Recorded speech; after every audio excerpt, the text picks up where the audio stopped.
The big risk in traditional MMM is that the models are recalced every 6 to 12 months. And so right after they're calculated, they're probably at their most accurate in terms of being predictive.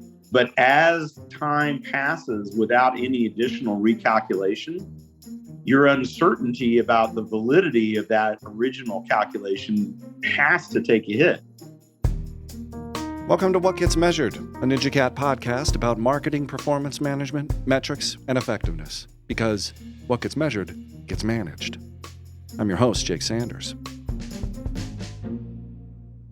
An award-winning CMO and CCO, Mark Stouse, is one of the first leaders to connect all types of marketing investments to revenue, margin, and cash flow impact in complex, long-cycle companies. In 2014, he was named Innovator of the Year in Business Wire magazine.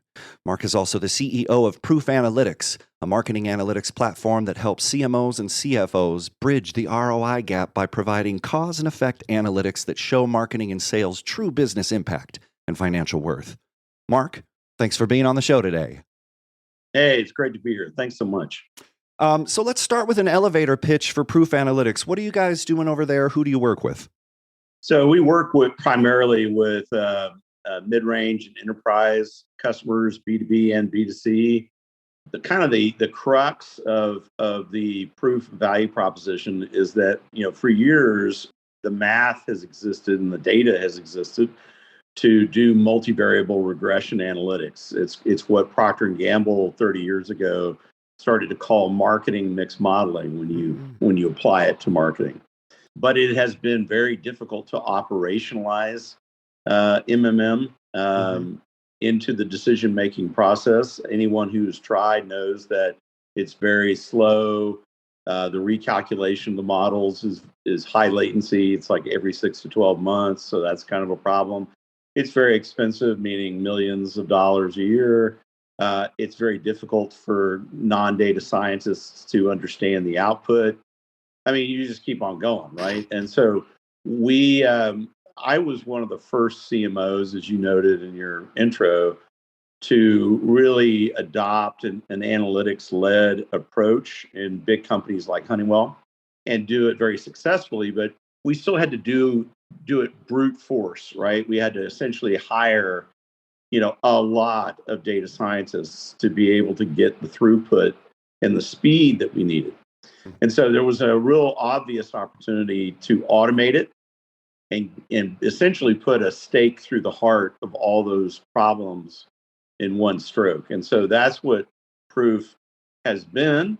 And then as I told you, we got big news coming next week, and I'm happy to talk about that because I think it's a big deal. Please. Yeah. This is your chance. Tell us more. I mean, we're all waiting with popcorn, bated breath. So part of this whole equation for a lot of marketing teams has involved, the assembly and management of all kinds of data, financial data, performance KPIs in different areas of marketing. It's also included things like digital asset management. So we're talking about what has been called, the category has been called MRM, or marketing resource management, for, I don't know, probably 10 or 15 years.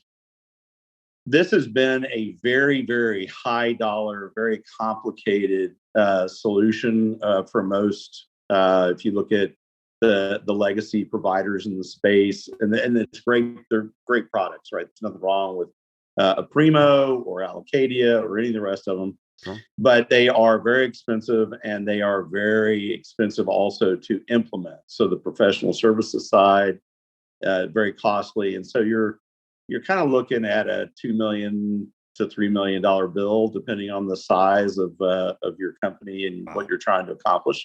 Wow. And we are announcing.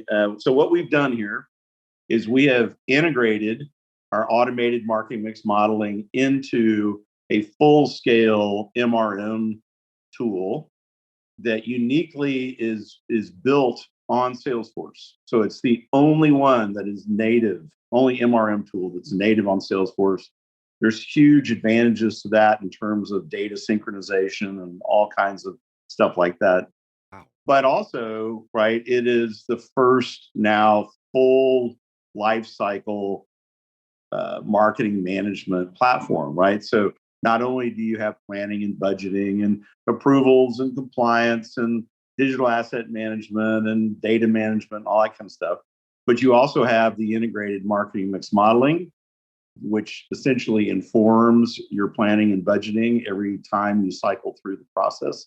And what's really, really cool, and I think very disruptive about this, and it's timed, I think, very well in terms of the economy, what everybody's kind of moving into, what we're all facing. So we have had a tremendous amount of support for this from Salesforce, and so we're able to do this for $49 a seat per month. So to put this in perspective, historically everybody else is north of $250 a seat per month, right? So, and no one else is on Salesforce, and no one else has integrated marketing mix modeling, analytics. Yeah. So this is really, really cool. We're really excited about it. We've been A/B testing this for, I don't know, close to 9 months. And the other thing that's really cool is that we heard from a lot of companies where they said, hey, you know what, we really do not like ARR contracts. So this is where Right. there's a certain amount of money paid on an annualized basis up front, right? We don't like that. It's too risky. I mean, once the product is proven out and all that kind of stuff, that's different. But in the first year or so, we really want MRR. And so we heard that, and all of this, everything that we're getting ready to announce on this is MRR. So you can sign up for 10 seats. That's what, 10 times 50. That's not a whole lot of money per month. Right. You can grow it as you want to, and if it doesn't work out for you at any time on a 30-day notice, you just stop. Wow. Yeah, well, and you're talking about, the high latency of MMM being like every 6 or 12 months. You might not know if it's working for 6 months or a year. Well, yeah, and so in this case, though, on the MMM side, our latency is whatever speed you can support. So if your data is flowing on a daily basis or a weekly basis or even a minute by minute basis or an hour by hour basis, it's going to automatically recompute all the models. So it basically operates exactly like the GPS on your phone at that point, because not only is it giving you all the classic ROI data that you're looking for, but it's actually saying, hey, you know what? This is your forecast. This is where you are relative to that forecast. And let's say that you've got a problem there. Right. Here are some of the things in the marketplace that are causing you a problem, slowing you down, pushing you off course. Right. And then you can war game your response to that right there in the tool, and change your mix right there, and get back on track, so to speak. So it's that right there, your ability to cycle through and really understand not only the payback, but the payback net of time lag is really, really, really key. Wow. So it's pretty cool. And at $49 a seat, I think that Proof and Salesforce are very optimistic that this will be a winner. That's amazing. So we will provide links to Proof Analytics and this specific product in the show notes. So you guys click through and check that out. So let's talk a little bit more about marketing mix modeling. It requires a ton of data. Like you've already said, marketers of every size and vertical are wrangling the data, but does everyone need MMM? Like what's your thoughts on that? Because it sounds fancy, but is it for everybody? Well, I think that the risk that you're trying to deal with as a marketer is different in big companies and smaller companies, right? In a smaller company, let's say your marketing budget is $5 million a year. if you make a bad bet, it is you're a two-time loser on that deal because you've lost what you spent the money on, and you have also lost what you could have spent it on. But more importantly, from a cash flow impact on the business, this is really, really bad, because not only have you bled off resources that are really important and particularly noticeable in a small company's cash flow portrait, right? But also you have inhibited the flow of future cash flow with a bad investment, right? It's not going to pay off, right? Right. When you're talking about large companies, it's really about, man, you know what? It's the opportunity cost on $10 million, right? Or whatever the number is, right? Right. You are also a two-time loser if you get it wrong, but your CFO is going to look at that and say, what the hell, right? I mean, do you have any idea what $10 million would do for our earnings per share if we just let that fall to the bottom line instead of spending it with marketing or anywhere else for that matter, inside the business? Right. So, I mean, it's really, I think it is equally applicable. And also the really important thing here to clarify is that marketing mix modeling is not AI, right? It's not machine learning. It is a lean data analytics solution.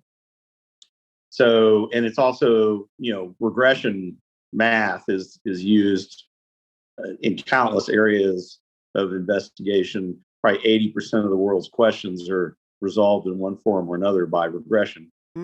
So you don't, if you think about, the current fascination with, different forms of AI, particularly machine learning for pattern matching and things like that. Right. The amount of data that you need for machine learning is monstrously huge in comparison to what you need to operate MMM, right? So to give you a sense of this, right, it's just not even, it's a very small fraction of the amount of data that's necessary for machine learning.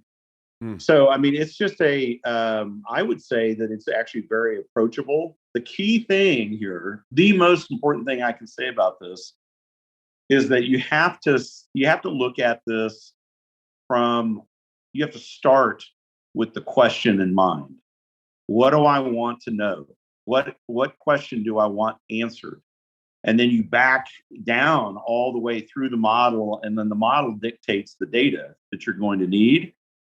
If you get all obsessed with, do I have the data? Do I have the data? Is my data good enough? And all this kind of stuff, without using analytics first, without thinking about it in the way that I just outlined, you'll never get there. The data first strategy is a bust, and any data scientist will tell you that. Wow. And they might even be talking themselves out of work, maybe, I mean, I'm here to tell you, there's two big things here that are going on. One is, does the business understand marketing? And does marketing understand the business? In fact, I just did a survey on LinkedIn late last week on that question. Which is more important? They're both really important, but I would submit to you, particularly given who is paying the bills, that it is far more important for marketers to understand the business that they serve. That is the shortcut to having them understand marketing, right? So, and if you can't prove your value in the next 24 months, you're going to have a big problem.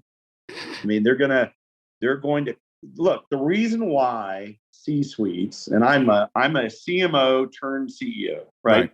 Right. Good. So I kind of see it both ways. Right. The reason why C-suites cut marketing first is there's two main reasons. One, in most companies, the marketing spend is a large number. Certainly in percentage terms, it's a large percentage of the total spend. So it has a big target painted on its back, just from day one. Right. The second one is that because they don't know what they've been getting, particularly net of time lag for their marketing investment, they also have no idea what they're going to be losing when they cut marketing spend. Quote bomb. And look, there's time lag here, right? So guess what? If they cut marketing spend today, all your current investments, they're going to carry forward. And so from the business's point of view, there won't be an immediate negative impact, right? It might be 9 months before all of a sudden things kind of go to crap. And so, that's just something to really think about.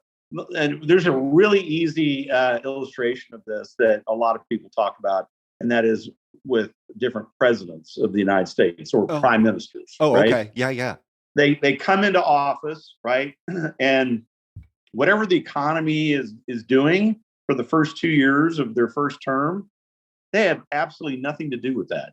They might get a lot of credit or a lot of blame, okay? But the reality is that they haven't had any time to have had an impact on the economy. That, for good or bad, that what's going on in the first 2.5 years of their presidency is all based on what their predecessor did. And this is the same thing with marketing, right? There is a time lag here. And one of the problems that we see all the time with CMOs is that the reason why they don't last much longer than 2 years is that by the time they get everything going, they're out of time, right? The time lag on all their stuff is so long, and they use the time, the first 2 years, not in an optimal way. And so somewhere around 18 months, the C-suite goes, man, this is not working, right? This is not working, not seeing any positive inputs here at all. And they start plotting the exit of the CMO. And we've actually done a lot of analytics after the CMO has left that validated the CMO, right? And basically the CMO should not have been fired. The CMO was doing a great job, but the CMO had no ability to give transparency to the time lag impact. Oh my gosh, that's amazing. Well, it reminds me of a story I read in Stephen Fox's History of Advertising. It was a book called The Mirror Makers. It's really, really amazing. But one of the stories that they tell early on is Quaker Oats. In the late 1800s, they had like 2 owners, and one of them was really leaning into the Quaker thing, and used that as an icon, and would kind of go around and have shows and, sort of like a P.T. Barnum thing, like kind of bringing the shows to it. And the other founder was really upset about this, thought it was a big waste, and fired that person, and got rid of him. And for about 9 months or something, nothing changed. And so they were like, I made the right decision by getting rid of all that nonsense, the showmanship, the Quaker icon, like, get out of here. We just sell oats. But once the thing started to tank, once people weren't buying it, it's because it wasn't in their popular consciousness. It wasn't in their memories. Right. It's amazing. And he hired back the person. And then they kept on doing the Quaker, vibe. And then here we have Quaker Oats on a shelf, but it's amazing that in the late 1800s, there were marketers and business leaders dealing with this same problem and experiencing these same effects. So I just wanted to drop that little tidbit for you. And no, it's a great example of what we're talking about. Right. So, and get Quaker Oats, brought to you by Quaker Oats.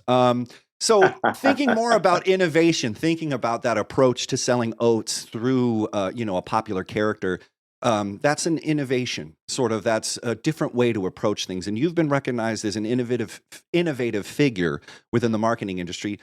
What does innovation mean to you? And how does technology both help and hinder the marketing industry's ability to innovate? Oh, man, that's a great question.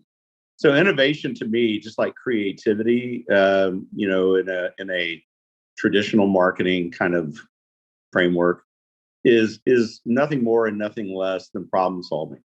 And it is, you could say that both innovation and creativity are problem solving by thinking outside of commonly accepted parameters, right? Outside the box. And I think that that is really true. Mm-hmm. I think that to the extent that I am innovative, right, or anyone is innovative, Right. it is because they can see patterns and connections that for whatever reason don't occur to a lot of other people. Right. An extreme example of this is somebody who is a polymath. Right. Leonardo da Vinci was absolutely a polymath. Right. And what a polymath does is they know a lot about a lot, and all that stuff is very, very dissimilar. Right. So you have all kinds of science, and you have art, and you have, just all kinds of different areas of endeavor that he mastered, and he could free associate between seemingly unrelated things and get to a solution, right, that a lot of other people couldn't do. So I think that, let's see, part two of your question was what? Technology. How does technology help or hinder that ability? I think it's actually, this is actually huge, because you've got the old triangle, which is not going away anytime soon. People, process, technology, right? And the long pole of that tent is people, right? This is not an equilateral triangle. This is, every leg of this triangle is a different length, right? And one could even argue that the technology leg is the shortest. But as so the genius of people is just half the equation. You also have to think about the weakness of people and the weakness of organizations, right? And as like a MarTech stack gets more and more complicated, it inhibits the human beings using that stack. Because particularly as volatility comes into play, speed of change comes into play. The trading platforms on Wall Street are a great example of this. Absolutely. There was no way that a human brain could keep up with microsecond transactions, right? No way. It's just not happening. And so that's when AI really started taking over in a really major way. I think that really what we're going to see with tech in marketing is, and marketers are not going to dig this, right? They're just really not going to like this at all. But there's going to be a point at which they either turn a lot of it over to AI, where they're no longer making the decisions as human beings, or they say, you know what, that's not really acceptable. And so there will be a cap on the speed and agility of marketing technology. And that cap is not about the tech. It's about the human being's ability to use the tech, right? And that's just, you see this over and over and over again in history. Right. It's just it's a reality. I'm thinking just kind of inspired by the sabers that I see behind you. World War I being one of these huge technological leaps where people were fighting wars on horses and gloves, and World War I showed up with a howitzer and just sort of dashed all those thoughts, on how we were going to engage on the field. I mean, and you had to adapt or die. No, it's absolutely the case, right? And in that particular case, the leaders who were not necessarily on the front lines, right, had a difficult time turning loose of their doctrine, right, in the face of technological change. So the howitzer, the air burst munition, which that probably killed more people in World War I than anything. Crazy. And then the machine gun, right? Those and to some limited degree, the airplane. These were huge shifts in technology that human beings could not accommodate fast enough in order to prevent a lot of unnecessary death.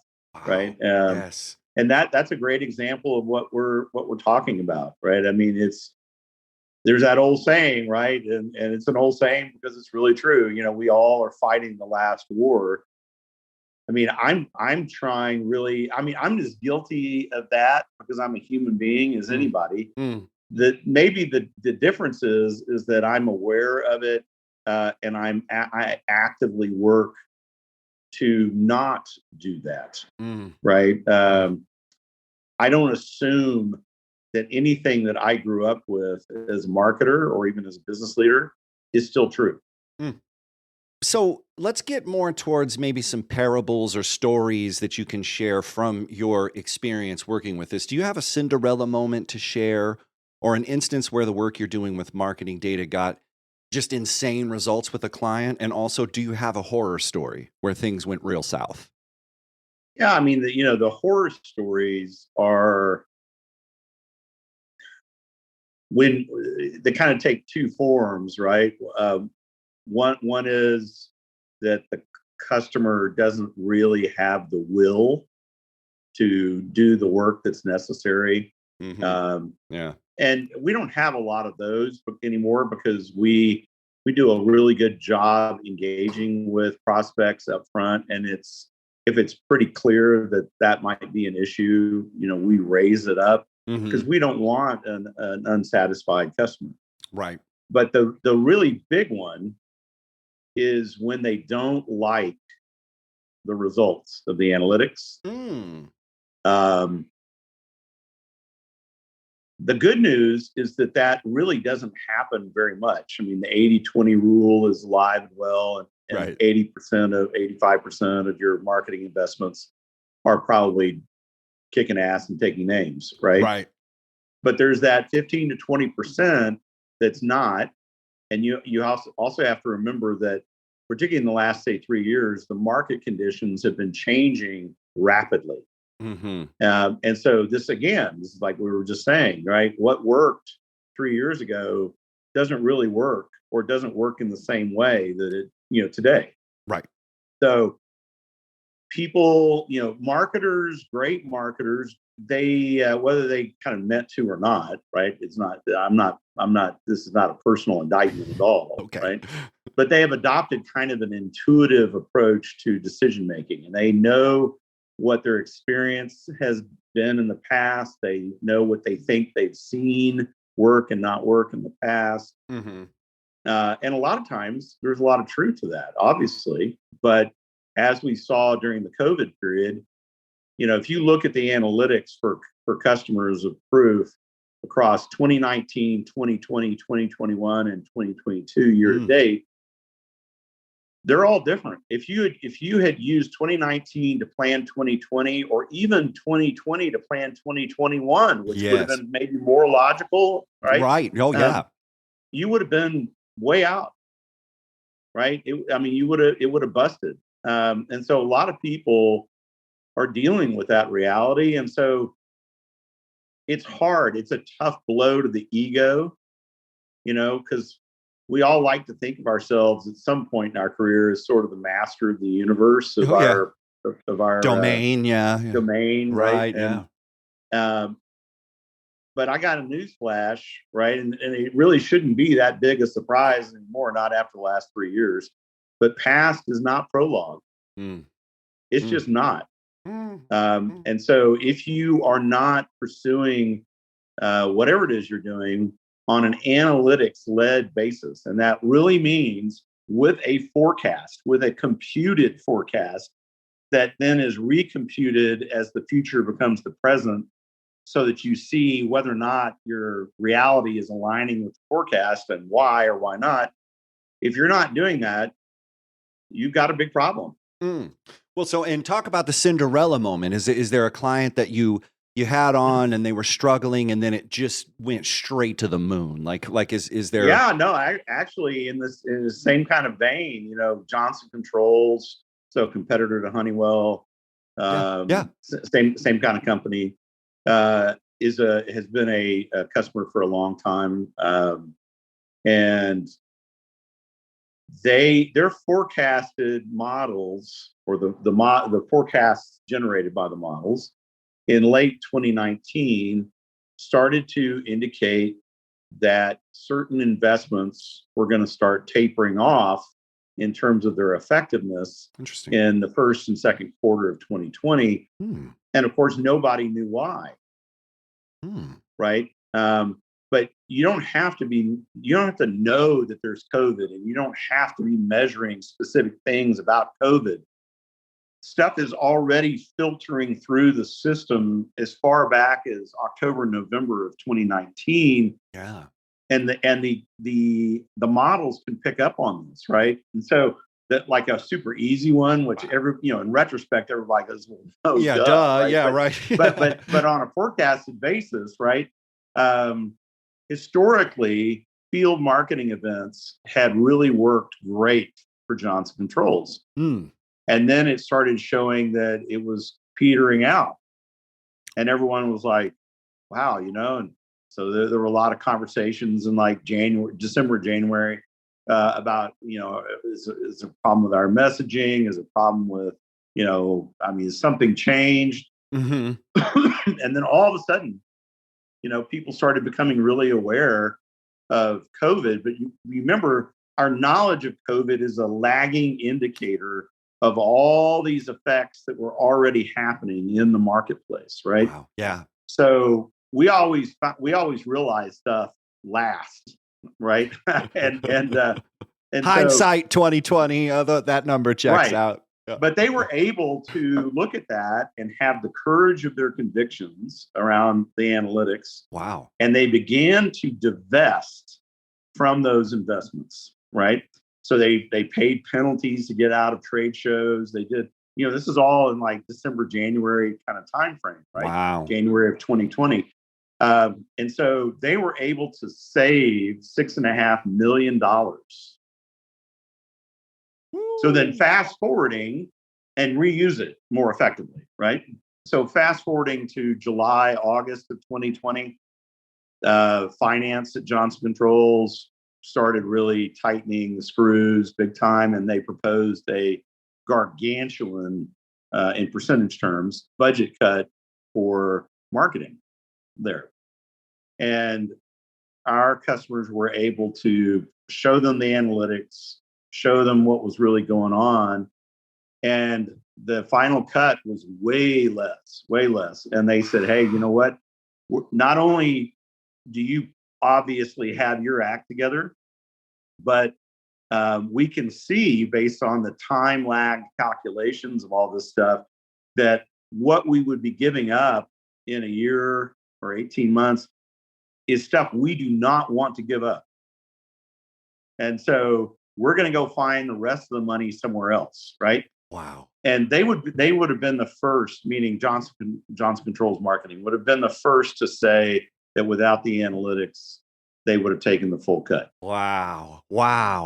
It's amazing, because you said the past is not prologue, but I wrote something, the signs for the future are in the past, or they're happening right now. They definitely can be. So the signs of the future are in the past. But when we say that past isn't prologue, what that really means is there's a natural human tendency to say that because I feel like it's always been at the steady state, that it's always going to be at that steady state, right? Yeah. So this is actually, this is not a political statement. It's more of a social statement, if anything. This is why so many people struggled for so long with the idea of climate change. Yeah. So the change was very, very incremental. And they would look around where they lived and they'd say, man, this year is not all that different than last year or the year before, or whatever. Yeah. Right. And so I'm not seeing it. I hear the scientists and everything, and I hear all this stuff, but I'm not seeing any evidence of this. So it becomes really hard to believe. Right. But what you forget is that in most situations, think about a startup, right? Startup gets going. Startup feels like nothing is happening. Nobody's calling. Nobody cares, right? And right at the point where everybody in that startup is saying, man, you know what? Let's give up. Shut this. Give up. Right. Right. all of a sudden it feels like everybody in the world turned around in that moment and wanted to talk to him. Which wasn't Right? the case. It was all the work that you did working up to this moment, right? Right. That's correct. And so things are not, so the big lesson here is you do not live in a linear world. Mm-hmm. You live in a non-linear world, and you live in a multivariable world. And that means that you can't see it all. You can't understand, and the unaided human brain cannot understand how it all fits together, particularly when it's time lag. Right. So that's the big issue here on marketing, right? I mean, you solved this problem using MMM, and you solve marketing's biggest problem. Period. End of story. That's it, right? What I say a lot is, the thing that I hated about being a marketer was all the budget conversations, and what I really mean is the negative ones, right? Right. And it made the whole thing suck. The lack of appreciation, right, that the business felt for marketers just sucked. Yes. But as soon as and Honeywell, you want to talk about a company that didn't believe in marketing, particularly brand, okay, did not believe. And yet we completely overcame that, right? Wow. And it was because we met them where they were with analytics, right? These are all, the business leads at Honeywell are all engineers. They're all scientists. They're all incredibly logical, right? So we met them where they are instead of trying to sell them, the creative vision of marketing. Right. And when they started to see that brand, for example, was heavily time lagged, but that it was grease on the wheel of the business. So the primary benefits of strong brand are bigger deals and faster deals, not more deals. When they saw that, they were like, whoa, you know what? We were wrong, which was a kind of an amazing event all by itself. Huge. And then we started really changing the investment paradigm. And just cranking up that thermostat just to adjust it the right amount, and everybody feels comfortable. Oh, man. Wow. Okay, those were amazing stories, real examples, and tied into a lot of different places. I'm so glad that I'm having this polymathic conversation with you, because you're living what you're kind of telling, bringing these disparate places to kind of expose just the truth of what a lot of business owners, a lot of marketers are facing.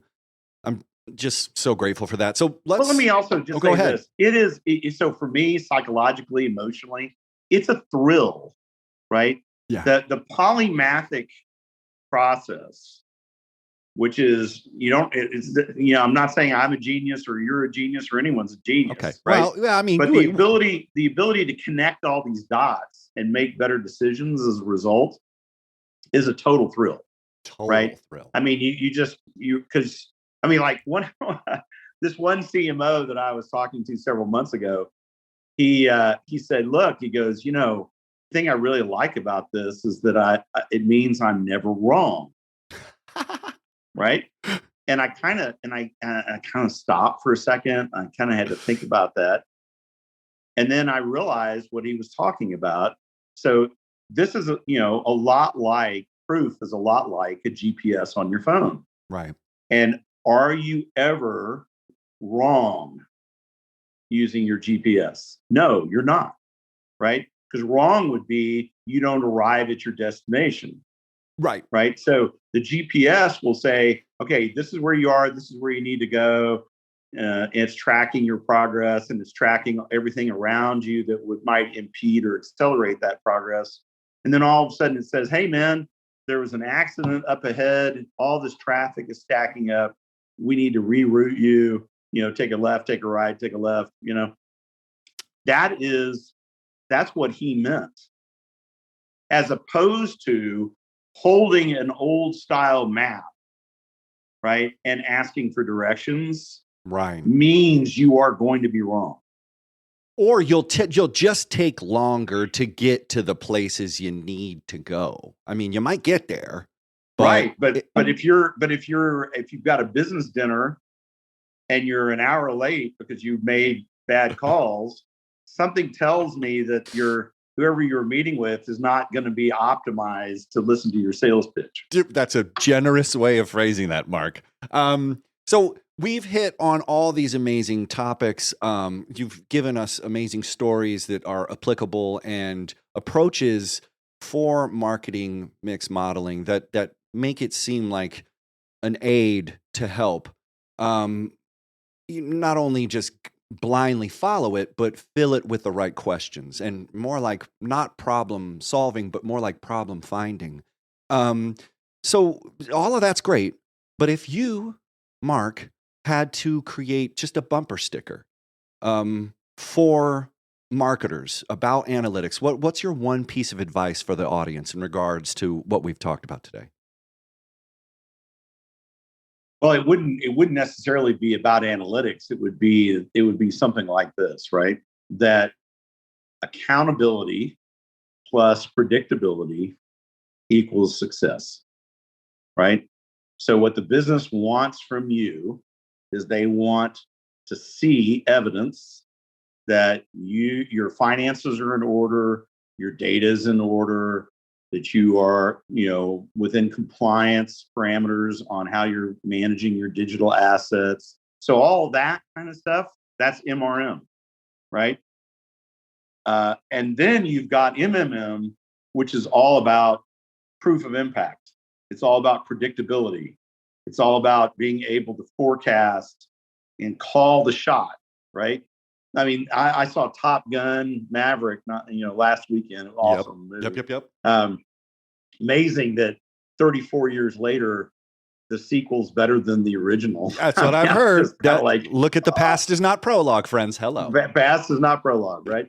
But he was looking at all this and saying, Tom Cruise, right, was looking at all this and saying, how can I make this so much better than the old one that from a purely business point of view, it's going to override everybody's expectations to such an extent that this is going to be a huge financial success.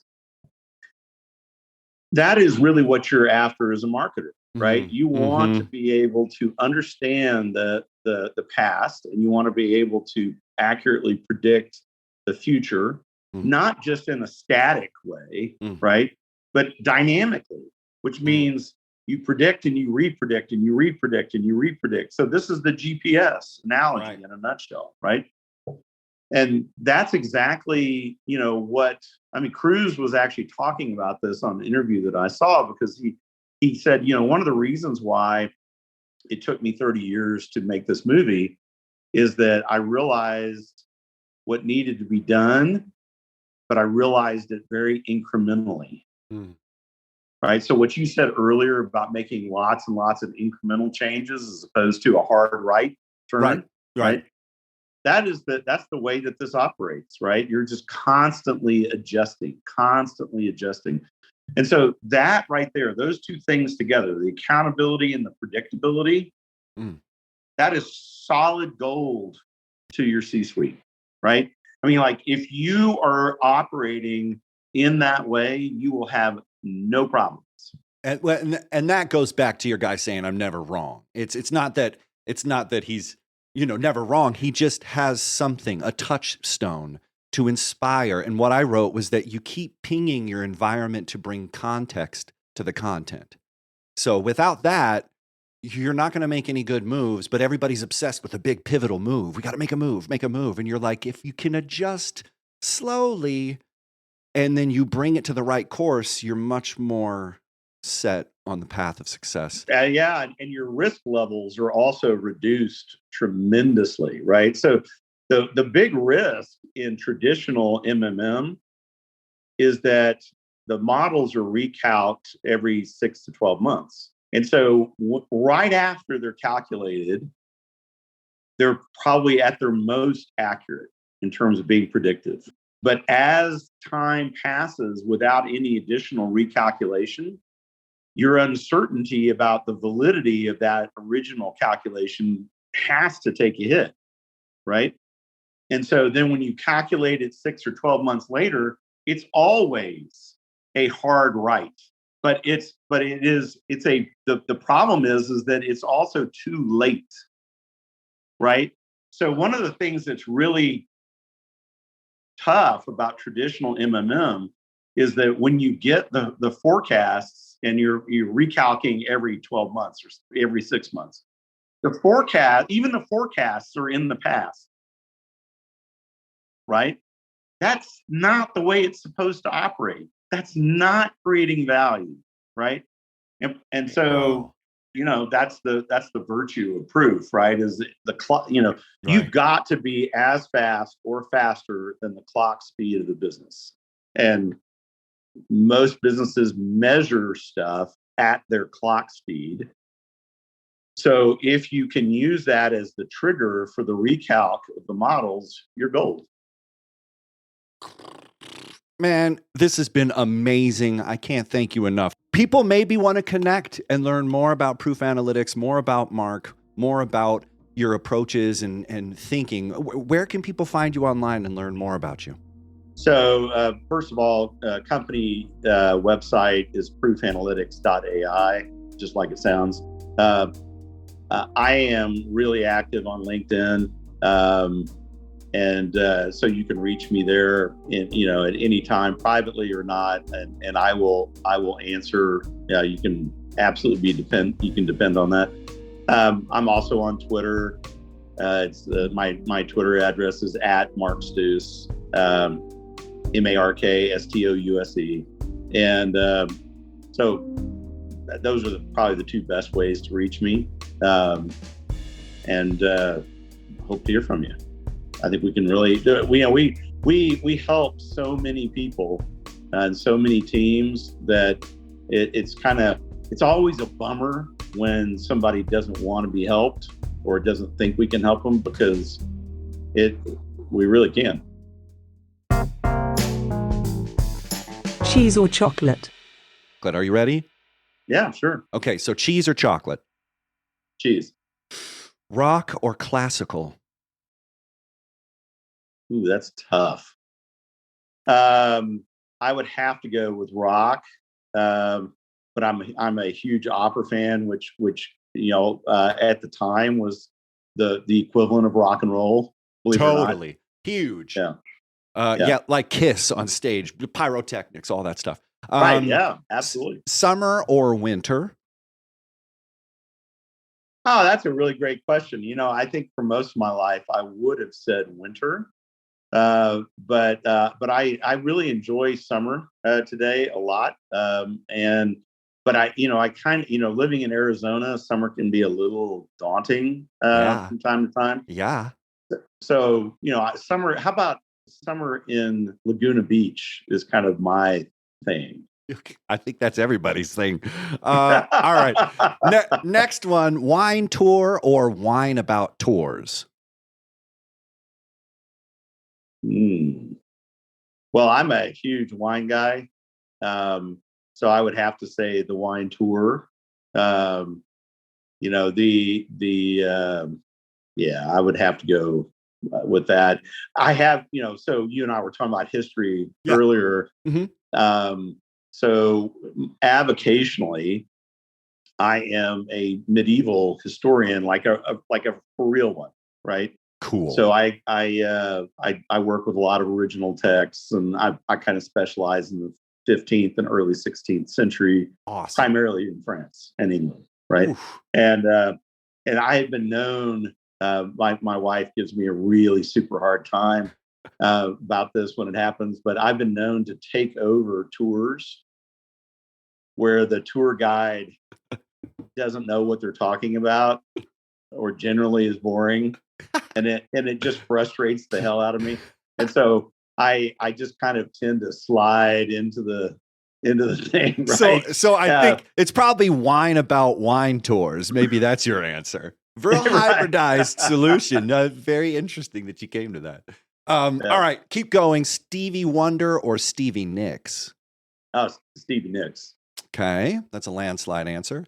And finally, pitch at a baseball game or pitch to investors?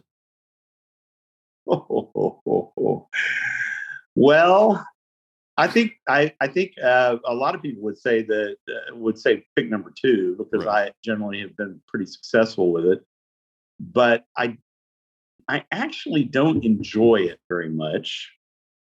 The process. Um, Yeah. and I don't really enjoy selling a whole lot, like real selling a whole Mhm. lot. I'm more of a consultative person. Right. And so, like, I hardly ever go commercial on LinkedIn, because to me that gets in the way of my ability to help people, Mm. because they see it. They'll start to see all my comments through this commercial lens, right? Right. Yeah. So I would say that I would rather pitch at a baseball game, and I love baseball, so that makes that also pretty easy. But yeah, no, I just I'm kind of I don't think anyone that knows me would say that I am a low key individual, but when it comes to selling, I am pretty low key compared to your average sales guy.